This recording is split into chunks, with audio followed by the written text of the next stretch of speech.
Di balik grafik dan rumus, ada manusia. Di balik teori ekonomi, ada kehidupan. Ini bukan buku tentang persamaan. Ini adalah kisah tentang pikiran dan harga yang harus dibayar untuk memikirkan dunia dengan cara baru. Ekonomi bukan sekadar teori. Ia menentukan perang dan perdamaian.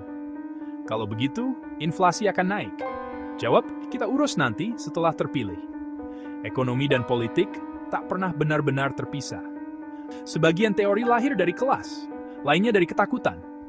Franco Modigliani, yang melarikan diri dari hukum antisemit, mendedikasikan hidupnya untuk memahami bagaimana individu menabung untuk masa depan yang tidak pasti.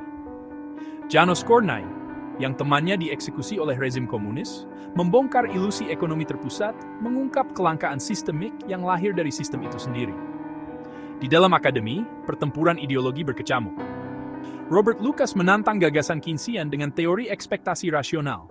Argumennya, jika pemerintah mencoba mengelabui rakyat dengan inflasi, rakyat akan belajar membuat intervensi menjadi tidak efektif. James Tobin, seorang Keynesian, bahkan menyebut para penantangnya sebagai the enemy. Namun tidak setiap pergerakan pasar itu rasional. Terkadang, ekonomi adalah psikologi massal. Robert Shiller, dengan konsep irrational exuberance, menunjukkan bahwa euforia bisa menciptakan gelembung aset yang tak masuk akal, jauh dari data fundamental. Disinilah teori bertemu kenyataan. Paul Volcker, sebagai ketua The Fed, menaikkan suku bunga ke tingkat yang tak terbayangkan untuk melawan inflasi. Resesi yang dalam pun menghantam. Namun, kebijakan itu berhasil. Pelajarannya jelas, terkadang kebijakan yang benar terasa sangat menyakitkan. Paul Samuelson berusaha membawa matematika sebagai bahasa universal ekonomi, mengangkat standar ilmiahnya. Namun, seperti yang diakui Keynes, para orang gila yang berkuasa seringkali menyaring ide mereka dari para pemikir akademis.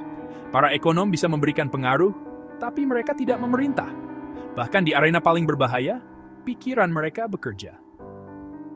Robert Oman menggunakan teori permainan untuk memodelkan konfrontasi nuklir, membantu membentuk strategi mutual assured destruction.